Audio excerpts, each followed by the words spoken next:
성경은 하나님의 말씀입니다. 이는 과거에도 그랬고 현재도 그렇고 미래에도 그러할 것입니다. 성경이 이처럼 중요할진데 우리의 성경 읽기는 부족할 때가 굉장히 많습니다. 저는 이렇게 표현하고 싶습니다. 우리의 성경 읽기는 누더기를 걸친 예수님 같다. 누더기를 걸친 예수님 같다. 이게 무슨 말이냐? 정말 특별한 경우를 제외하면 복음서 읽기는 대부분 단편적인 읽기로 흘러간다는 겁니다. 단편적 단락 읽기로 흘러갑니다. 지금 한번 머릿속에 예수님의 생애를 떠올려 보십시오. 여러분이 각자가 가진 예수님과 관련된 이야기들이 있겠죠. 아마 생각나시는 것들이 있을 겁니다. 과연 그 이야기가 사복음서 중에 어디에 포함되어 있습니까? 혹시 분간하시는 분? 아마 뒤죽박죽일 겁니다. 실제로 우리는 각자의 상황과 취향에 따라 사복음서 중 몇몇 이야기를 취사 선택해서 그 이야기들의 종합으로 예수님의 기초 이미지를 그립니다. 그게 의식적이든 무의식적이든 내가 취사 선택을 해서 그 이미지들의 종합으로 예수님의 기초 이미지를 그립니다. 그리고 거기에 개인적인 종교적 경험과 그리고 한두 문장으로 요약 가능한 신앙적 명제들, 예를 들어 예수님께서는 나를 위해 고난을 당하셨다, 나를 위해 십자가에서 돌아가셨다, 이런 신앙적 명제들을 더해서 예수님의 이미지를 완성합니다. 그게 내가 가진 예수님의 이미지입니다. 저는 여기서 이러한 질문을 하고 싶습니다. 일단 종교적 경험과 신앙적 명제까지는 지금 건들 수는 없으니까 그 두 개는 빼고서라도 과연 단편적 읽기를, 단편적인 단락 읽기를 허용해도 되는가? 그게 아무 문제 없을까? 여러분 어떻게 생각하십니까? 1950년대에 막센이란 신학자는 다음과 같은 말을 합니다. 복음서 기자는 완숙한 저자다. 복음서의 각 기자들은 완숙한 저자다. 특히 마가는 엄연한 개인으로서 마가복음을 통해 명확한 목표를 추구했던 기자다. 이게 무슨 뜻일까요? 돌려 말하지 않고 노골적으로 말하면 부분적으로 읽지 말라는 겁니다. 부분적으로 읽지 말라. 각 복음서만의 명확한 목적이 있고 그 목적을 달성하기 위해서는 단편적 단락 읽기를 피하라입니다. 그러면 이제 우리는 각 복음서를 하나의 온전한 작품으로 생각하기로 하고 암묵적으로 동의를 하기로 하고 하나를 선택해서 읽어야 합니다. 그러면 오늘부터 무엇을 읽을까요? 이미 보셨다시피 저는 마가복음을 선택했습니다. 제가 마가복음을 왜 선택했을까요? 마가복음이 가장 소외된 복음서이기 때문입니다. 아마 여러분이 가장 많이 읽은 성경은 마태복음일 겁니다. 대부분 다 마태복음을 읽습니다. 그리고 요한복음도 많이 읽고요. 그리고 누가복음과 사도행전은 보통 묶어서 많이들 읽습니다. 왜냐하면 저자가 같거든요. 읽어보시면 아실 겁니다. 누가복음 마지막과 사도행전 초반이 바로 연결이 됩니다. 이러한 관행은 기독교 초기에도 마찬가지였습니다. 교부들이 쓴 문헌에 성경 참조 목록이 있습니다. 각 교부들의 문헌이 굉장히 많은데 이 교부들의 문헌이 성경에 어디를 참조했을까? 그 문헌을 모아놓은 책이 있습니다. 3세기경에 각 복음서가 얼마나 인용이 되었는가를 보면 굉장히 충격적입니다. 마태복음은 120페이지입니다. 참조 목록이 120페이지 정도 됩니다. 그리고 누가복음은 41페이지입니다. 그리고 요한복음은 69페이지. 그럼 마가복음은 몇 페이지나 될까요? 어느 정도나 될까? 겨우 10페이지입니다. 마태복음의 10분의 1도 안 됩니다. 즉 예나 지금이나 마가복음은 안 읽는다입니다. 3세기 때도 안 읽고 지금도 안 읽습니다. 마가복음은 안 읽어요. 이러한 소외는 사실 마가복음 자체의 문제처럼 보이기도 합니다.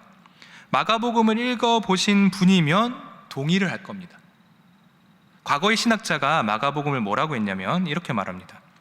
마가복음은 계획성이 없는 수집이다. 계획성 없이 수집을 했다. 마가복음은 식별할 만한 순서가 결여되어 있다. 실제로 마가복음을 읽어보면 그렇게 느껴지기도 합니다. 다른 복음서에 비해 굉장히 거칠어 보이고 헝클어져 보입니다. 그러다 보니까 마가복음을 피하게 되는 겁니다. 여러분, 마가복음이 정말로 그럴까요? 다른 정리가 잘 된 다른 복음서를 읽는 게 차라리 나을까? 그리고 과연 그걸 뛰어넘어서 마가복음은 무엇을 말하고 싶어 하는 걸까? 엉망진창인 것처럼 보이는데, 순서가 없는 것처럼 보이는데 마가복음은 과연 무엇을 말하고 싶을까? 몇 달이 될지는 모르겠지만 이 질문에 대한 답을 찾는 여정을 한번 떠나보도록 하겠습니다. 마가복음 1장 1절입니다. 마가복음 1장 1절을 한번 다 같이 읽어보겠습니다. 읽습니다. 시작.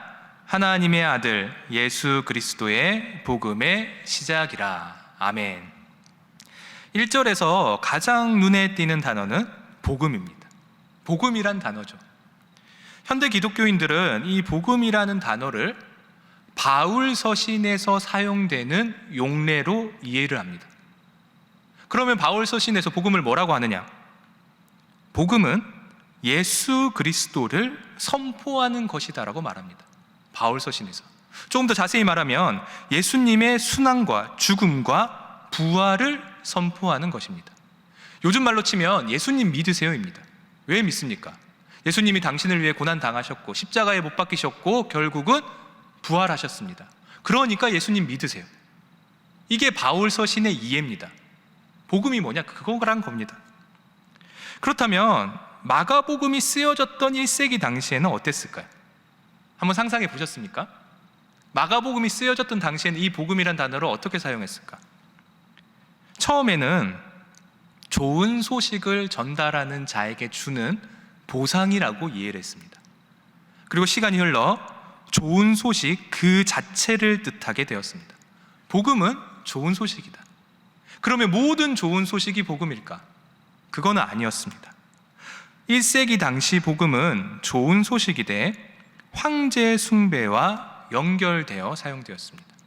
황제 숭배와 연결이 되었다. 예를 들어 황제의 탄생이나 황제의 즉위 같은 인간 역사에 있어서 충격적인 사건이 발생했을 때 그것을 보고 기쁜 소식이다, 복음이다 라고 했습니다.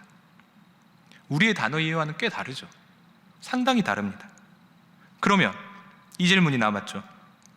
마가복음은 어떨까? 마가복음 당시 세상에서는 1세기 당시에서는 황제 숭배와 연관을 했는데 마가복음은 어떨까요? 마가복음은 제3의 길을 걷습니다. 바울 서신과도 다르고 1세기 당시의 이해와도 다릅니다. 좀 더 명확하게 표현을 하자면 바울 서신에서 말하는 복음에서 한 발자국 더 나간 이해를 보여줍니다. 이러한 이해를 암시하는 단어가 있는데요, 1절에 나오는 시작이라는 단어입니다. 시작. 1절을 다시 한 번 더 보십시오. 하나님의 아들 예수 그리스도의 복음이라가 아니라 뭡니까? 복음의 시작이라. 헬라어로 아르케라고 하는데요, 시작이라고 번역을 하기도 하고 기초 아니면 근원이라고 번역을 하기도 합니다. 이 아르케라는 단어가 붙음으로써 1절의 의미가 폭발적으로 확장을 합니다. 완전히 달라집니다. 예를 들어 보겠습니다. 당시 이방인이 1절을 읽었다라고 가정해 보겠습니다. 그들은 아마 이런 반응을 보일 겁니다. 잘 들어보십시오. 본래 복음은 황제에게만 사용을 하는데 예수라는 사람에게 사용을 했네? 과연 예수가 누구이기에, 과연 그가 누구이기에 감히 복음이란 단어를 사용하는가? 이런 질문을 했을 겁니다. 이런 질문에 응답해서 마가는 과감히 선포를 합니다. 예수라는 위대한 존재의 탄생과 왕 되심의 기쁜 소식, 즉 복음을 전하겠다. 내가 쓴 이 1절의 문장은 그 복음의 시작이다, 이런 뜻이 됩니다. 그러니 앞으로 나의 글을 읽어봐라는 겁니다. 그 복음의 시작이 내가 쓴 글인 마가복음이다라는 뜻입니다. 그렇다면 이방인이 아니라 믿는 자라면 어떨까요? 이미 예수님을 아는 무리들은 이런 생각을 했을 겁니다. 나는 복음을 아는데 이 글이 복음이 아니라 복음의 근원이라고 하네. 당시 사람들은 복음을 알 수밖에 없습니다. 왜냐하면 목숨 걸어야 되거든요. 모를 수가 없습니다. 바울 서신이 쓰여진 시기는 한 50년, 60년경이고 가장 빠른 이 마가복음이 한 70년경에 쓰였다라고 믿습니다. 그 당시 사람들이 예수님에 관해 모를까, 믿는 사람이 자기 목숨을 걸어야 하는데 당연히 복음을 알겠죠. 나를 위해 주님께서 고난당하시고 십자가 달리셨고 부활하셨다, 이 사실 다 알고 있는 사람입니다. 복음을 아는 사람입니다. 그런데 이 마가복음 1장 1절을 읽으니까 이 글이 그냥 복음이 아니라 복음의 근원이라고 하네. 질문을 하는 겁니다. 내가 알고 있는 복음이 다가 아닌가? 도대체 복음의 근원이 뭔가? 내가 아는 예수님의 순환과 죽음과 부활 외에 그것보다 더 근원적인 내용이 있는가? 이런 질문을 할 수밖에 없는 겁니다. 여러분, 복음의 기초가 뭘까요? 복음의 기초, 이야기입니다. 복음의 기초는 이야기입니다. 명제 전에 이야기가 있습니다. 명제 전에 이야기가 있다. 마가는 예수님의 삶과 가르침과 여러 사건들을 이야기를 통해 보여줌으로써 복음의 의미를 확장시킵니다. 한 번 더 말하면 단순히 예수 그리스도의 순환과 죽음과 부활이라는 무미건조한 문장이 아니라 예수님과 관련된 여러 이야기를 통해 좀 더 다채롭고 좀 더 깊은 복음에 대한 이해를 추구합니다. 여기까지가 복음과 시작이라는 단어에 얽힌 아주 간단한 설명입니다. 자, 이제 1절에 남은 단어는 하나님의 아들과 예수 그리스도입니다. 하나님의 아들, 그리고 예수 그리스도. 먼저 예수라는 이름은 1세기 당시 1세기 유대인의 이름 중에 가장 흔한 이름 중 하나였습니다. 가장 흔한 이름입니다. 그러다 보니 보통은 지역을 붙여서 구분을 하곤 했습니다. 그래서 성경에서 예수님을 보고 나사렛 예수라고 하는 겁니다. 나사렛 지역에서 온 예수라는 사람, 이런 뜻입니다. 그런데 마가복음 1장 1절은 어떤 표현을 씁니까? 나사렛 예수가 아니라 예수 그리스도다. 그리스도는 구원자를 뜻하는 히브리어 메시아의 헬라어 번역입니다. 구원자를 히브리어로 메시아라고 하고 이 메시아를 헬라어로 번역을 하면 그리스도인 겁니다. 즉 마가는 처음부터 예수님을 구원자라고 선포해버린 겁니다. 이분은 구원자다, 그리스도다. 거기에 그냥 그리스도도 아니고 하나님의 아들이라는 수식어까지 붙여버립니다. 추가로 설명을 드리면 이 하나님의 아들이란 단어가 개념이 훨씬 큰 개념입니다. 사실 메시아는 신일 수도 있고 사람일 수도 있습니다. 그냥 일반적인 구원자일 수도 있습니다. 하지만 하나님의 아들은 신이죠. 여호와인 겁니다. 하나님인 겁니다. 이렇게 훨씬 큰 수식어를 붙여버립니다. 강조를 한 거죠. 그냥 그리스도도 아니고 하나님의 아들이다. 이 두 단어는 사실 마가복음 전체의 분위기와 그리 어울리지 않는 표현입니다. 마가복음 전체를 읽어보신 분은 알 수 있습니다. 그렇게 어울리는 단어는 아니에요. 1절은 오늘날 표현으로 하자면 3인칭 전지적 작가 시점으로 이미 예수님의 정체를 밝히고 있고, 그리고 그리 어둡지 않은 분위기와 편안한 느낌을 줍니다. 1절을 읽으면 편안하죠. 왜냐하면 주인공이 신이니까. 주인공이 신이잖아요. 누가 긴장을 합니까? 하지만 이런 분위기는 마가복음의 서문에서만 통용이 됩니다. 1절 중반까지가 마가복음의 서문인데요, 그 이후에는 분위기가 급속도로 냉각됩니다. 마가는 독자들을 거친 황야로 내동댕이 쳐버립니다. 굉장히 당황스럽습니다. 너무 어두워 보이다 보니까 초반에 희망을 먼저 주고 끝까지 포기하지 말라는 뉘앙스처럼 읽힙니다. 굳이 왜 3인칭 전지적 작가 시점으로 왜 하나님인 걸 표현하고 갈까? 포기하지 말라는 겁니다. 그런 뉘앙스인 겁니다. 자, 이제 2절과 3절입니다. 2절과 3절을 교독하겠습니다. 제가 2절을 읽고 여러분이 3절을 읽겠습니다. 제가 먼저 읽습니다. 선지자 이사야의 글에 보라, 내가 내 사자를 내 앞에 보내노니 그가 내 길을 준비하리라.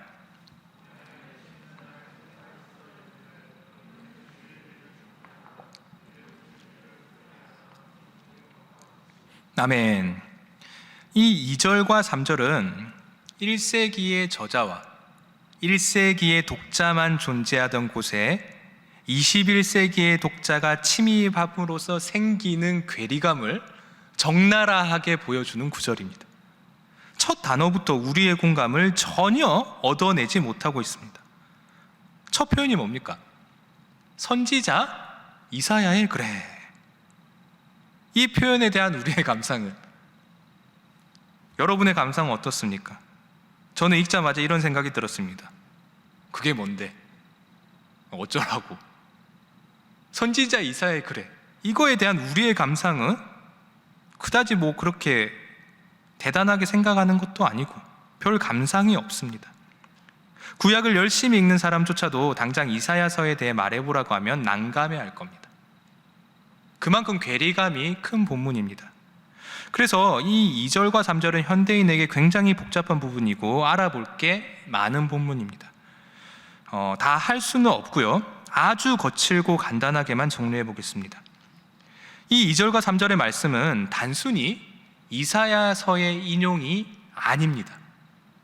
이사야서의 그래라고 했다라고 이게 이사야서에 나오는구나 이렇게 생각하시면 안 됩니다. 이 2절과 3절은 출애굽기와 말라기와 이사야서, 이 세 본문의 복합 인용 구절입니다. 세 본문이 섞인 말씀입니다. 어떻게 복합이 되었냐? 한번 PPT를 보겠습니다. 출애굽기 23장 30절입니다. 이 출애굽기 23장 30절의 말씀이 기본 배경을 이룹니다. 뭐라고 나옵니까?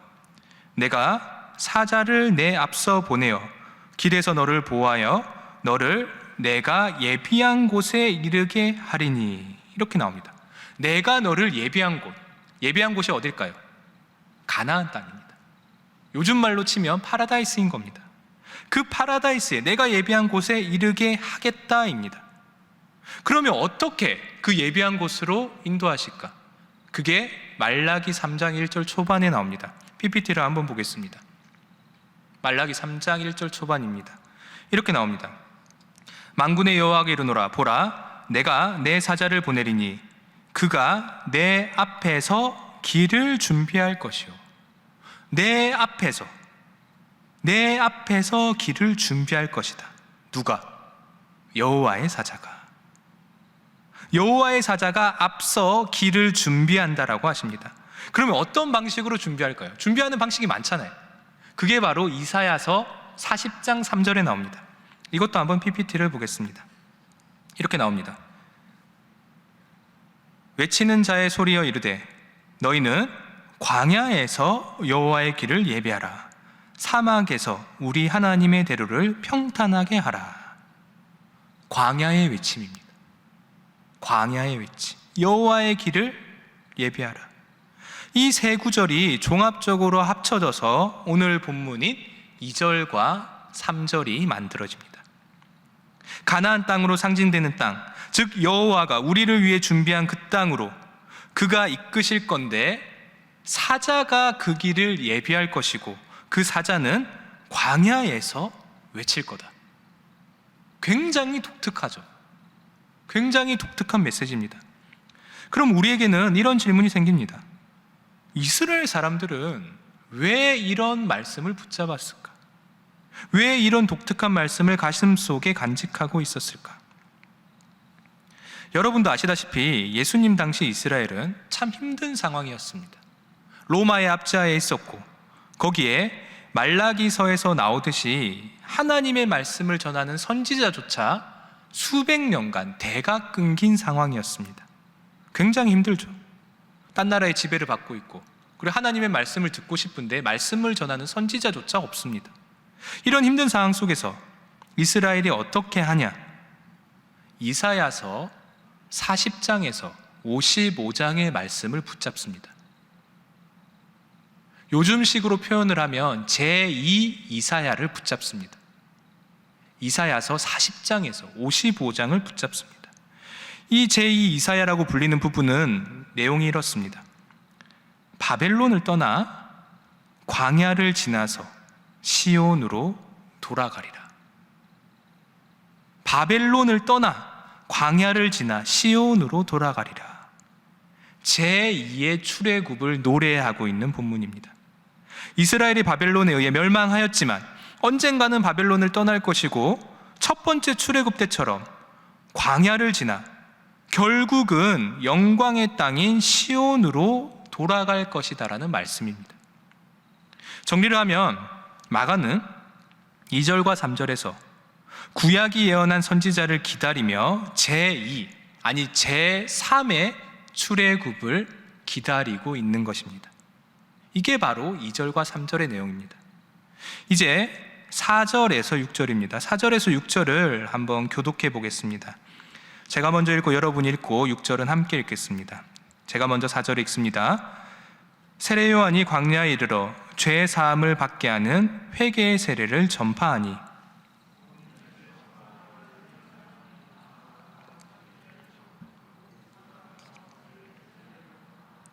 요한은 낙타토롯을 입고 허리에 가죽띠를 띠고 메뚜기와 석청을 먹더라. 아멘.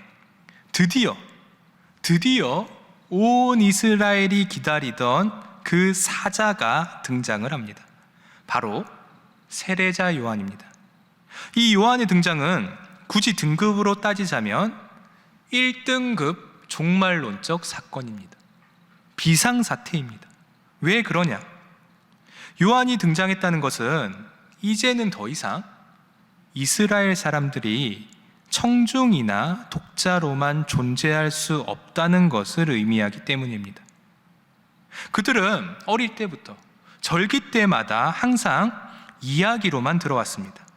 얘야, 언젠가 그날이 오면 여호와의 사자가 올 것이고 우리 모두는 다시 한 번 더 출애굽을 할 것이다. 매번 절기 때마다 듣던 말씀입니다. 멀게만 느껴지는 전설적인 이야기이고 나는 그저 그 이야기의 외부인일 뿐입니다. 청중일 뿐입니다. 하지만 요한의 외침을 듣는 순간 나는 출애굽이라는 옛 이야기의 주인공이 될 수밖에 없습니다. 마치 오늘날의 우리에게 내일 예수님이 재림하신다라는 이야기가 들리는 것과 같은 느낌일 겁니다. 내일 예수님이 오시면 여러분은 어떻게 하실 겁니까? 혹시 상상해 보셨습니까? 오늘 주일 마치고 월요일에 예수님 재림하신다. 여러분 어떻게 하실 겁니까? 모른 척하고 일상을 유지할 수 있을까? 아마 뭔가를 결단할 수밖에 없을 겁니다. 그만큼 오늘 본문의 사건은 당시 이스라엘에게 충격이었습니다. 굉장한 충격이었습니다. 이런 엄청난 충격을 주는 요한에게는 한 가지 특징이 있습니다. 세례입니다. 요즘 말로 치면 요한의 시그니처입니다. 요한하면 세례죠. 그런데 문제가 뭐냐? 세례가 당시에 굉장히 흔했다는 겁니다. 요한만 세례를 한 게 아닙니다. 바리새인도 세례를 하고 세례를 주는 사람은 굉장히 많았습니다. 요한만의 전유물은 아니었던 겁니다. 그렇다면 어떻게 세례가 요한의 시그니처가 됐을까? 요한이 베푼 세례가 굉장히 독특했기 때문입니다. 모양만 같이 뜻이 완전히 달랐습니다. 당시의 세례는 지금과는 다르게 입회적 성격을 지녔습니다. 예를 들어 이방인이 유대 공동체의 일원이 되고자 한다. 어떻게 해야 할까요? 세례를 받아야 합니다.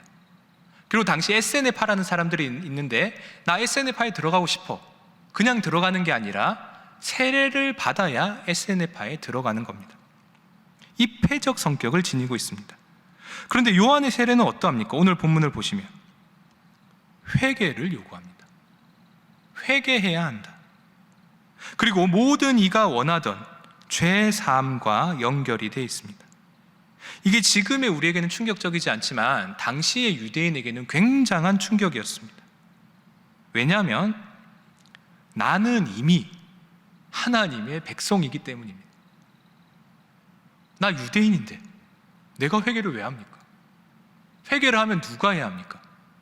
저 무도한 이방인, 저 더러운 이방인이 해야지 내가 왜 회개를 합니까? 회개를 할 필요가 없는 사람입니다. 그리고 심지어 죄 사함을 언급합니다. 당시의 상식에 죄 사함은 10만이 내릴 수 있습니다. 인간은 할 수 없는 것입니다. 그런데 죄 사함과도 연관이 되어 있다고 합니다. 충격일 수밖에 없는 겁니다. 등장도 충격이고 하는 말도 충격입니다.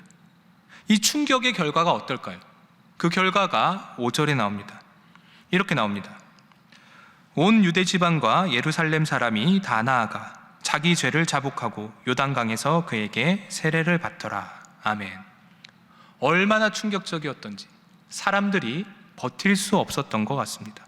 온 유대 지방과 예루살렘이 다 나아갔다라고 합니다. 다 나아갔다. 실제로 요세푸스의 글을 보면 이렇게 나옵니다. 세례자 요한의 등장은 굉장한 파급력을 지녔다. 요세푸스의 글에 똑같이 나옵니다. 그리고 마가복음도 이렇게까지 표현하는 것을 보면 요한의 등장은 진짜 센세이셔널했던 것 같습니다. 어마어마한 광풍이 몰아쳤던 겁니다. 그런데 여기까지 오면 보통의 사람이라면 이런 생각을 합니다. 너무 그럴듯하니까 혹시 가짜가 아닐까? 이런 사람들 중에 사기꾼 많잖아요. 사칭하는 사람들도 많고 가짜가 아닐까? 마가도 그것을 걱정했는지 굳이 6절을 씁니다. 6절을 보십시오. 뭐라고 나옵니까?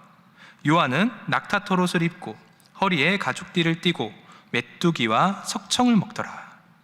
6절은 전형적인 선지자의 모습을 그린 구절입니다. 특히 광야에 사는 선지자의 모습입니다.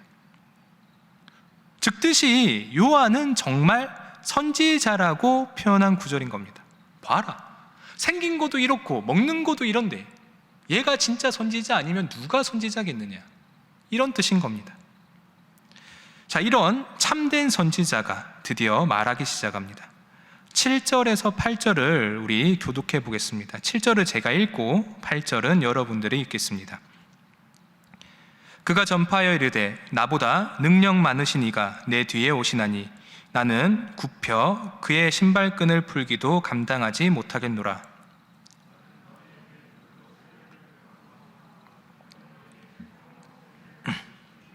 아멘. 그 위대한 요한보다 더 위대하신 이가 내 뒤에 온다라고 표현을 합니다. 내 뒤에 온다라는 표현은 본래 스승과 제자의 관계를 나타내는 표현입니다.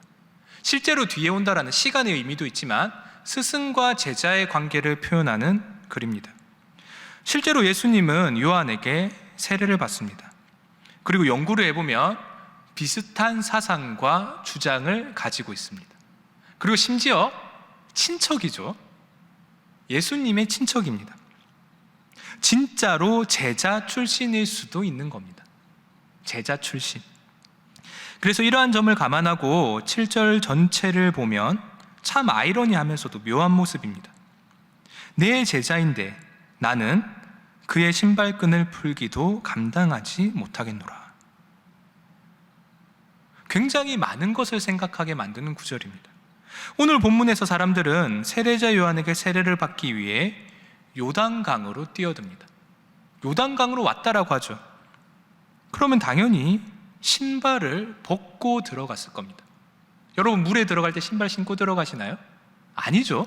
당연히 벗고 들어가는 겁니다. 그 위대한 세례를 받는데 신발을 벗는 것쯤이야 아무것도 아닙니다. 10번이고 100번이도 벗을 수 있을 겁니다. 그런데 그 위대한 세례를 베푸는 요한이 감히 신발끈 풀기도 감당치 못할 분이 오십니다. 그런데 그 대단한 분이 훗날 어떻게 하십니까? 제자들을 위해 친히 무릎을 꿇으시고 친히 신발을 벗겨주시고 친히 발을 씻기십니다. 신발이라는 매개체를 통해 예수님의 위대하심과 겸손하심이 참 절묘하게 표현되어 있는 구절입니다. 그래서 이런 점을 감안했을 때 내 뒤라는 표현을 단순히 시간으로 한정하는 것보다는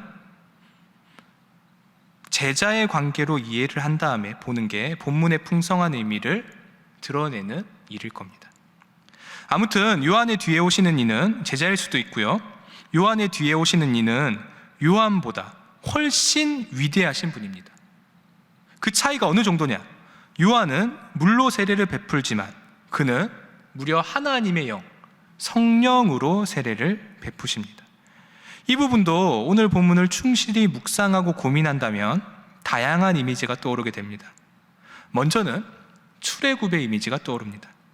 과거 출애굽 때 구름 기둥과 불 기둥이 이스라엘 백성들을 이끕니다. 앞에서 이끌죠. 구름 기둥과 불 기둥. 하지만 이제는 성령으로 세례를 받음으로써, 즉 성령이 내 바깥이 아니라 내 안에 임함으로써 그가 내 마음에 불이 되고 그가 내 숨이 되셔서 나를 이끄실 겁니다. 더 이상 내 바깥에서 이끄시는 게 아니라 내 속에서 나를 이끄십니다. 그리고 두 번째 이미지는 회개 그 이상의 이미지가 떠오릅니다. 요한의 세례는 회개를 요구합니다. 그런데 그보다 강하신 이가, 그것도 성령으로 세례를 베푸시는 이가 과연 우리에게 무엇을 요구할까요? 여러분 상상해 보셨습니까? 나는 물 세례 받고 회개해야 합니다. 그러면 성령으로 세례를 받는다면 여러분 무엇을 내어주실 겁니까? 이렇게 해서 오늘의 본문이 끝이 납니다. 아모스 와일더라는 사람은 다음과 같은 말을 남깁니다. 도덕적 판단으로 가는 길은 상상력을 통과한다. 도덕적 판단으로 가는 길은 상상력을 통과한다. 이야기가 얼마나 힘이 있는지를 보여주는 문장입니다. 교훈이나 명제와는 달리 이야기는 간접적이고 미묘한 방식으로 우리의 가치관과 도덕적 의식을 자극합니다. 우리는 이야기를 통해 세상을 어떻게 바라보아야 하며 세상에서 어떻게 행해야 하는지를 배웁니다. 그리고 정말 놀랍게도 마가는 무려 2000년 전에 이 비밀을 깨닫습니다. 예수님의 순환과 죽음과 부활을 이야기로 풀어냅니다. 명제 뒤에 숨어 있던 수많은 이야기들, 수많은 보물들을 발견해냅니다.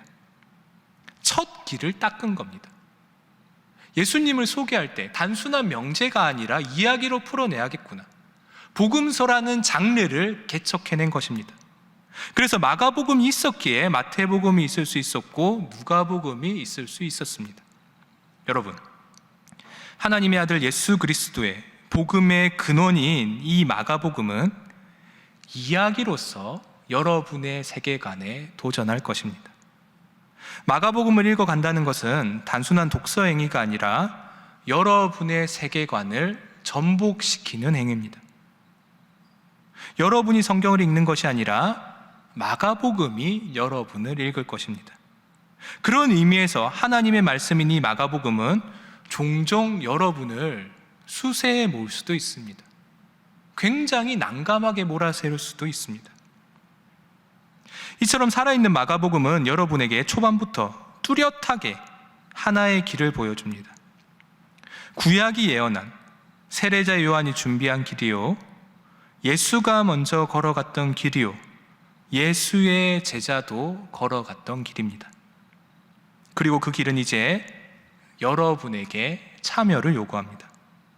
귀로 듣고 눈으로 보는 길과 실제로 걷는 길은 다른 길입니다. 낯선 길입니다. 그리고 그 길은 영광의 시온으로 걸어가는 길이 아니요, 오늘 본문의 말씀처럼 예루살렘에서, 즉 시온에서 변두리인 광야로 걸어가는 길입니다. 이 낯선 길로의 초대를 고민하며 질문하고 예수님이 걸어가셨던 길에 찍혀있는 낯선 발자국을 바라보며 용기의 발걸음을 내딛는 우리 청년부가 되기를 진심으로 바랍니다. 아멘. 기도하겠습니다. 하나님 아버지, 오늘 저희가 마가복음의 첫 부분을 읽었습니다. 익숙하지 않은 말씀이고 낯선 이미지와 개념이 많이 등장하는 말씀입니다. 하지만 성령께서 저에게 지혜를 주셔서 잘 깨달을 수 있도록 하여 주시고, 특별히 성령의 조명 아래 우리 모두가 주님이 걸어가셨던 길을 따라갈 수 있도록 저희 모두에게 용기를 주시옵소서. 감사합니다. 예수님의 이름으로 기도드립니다. 아멘.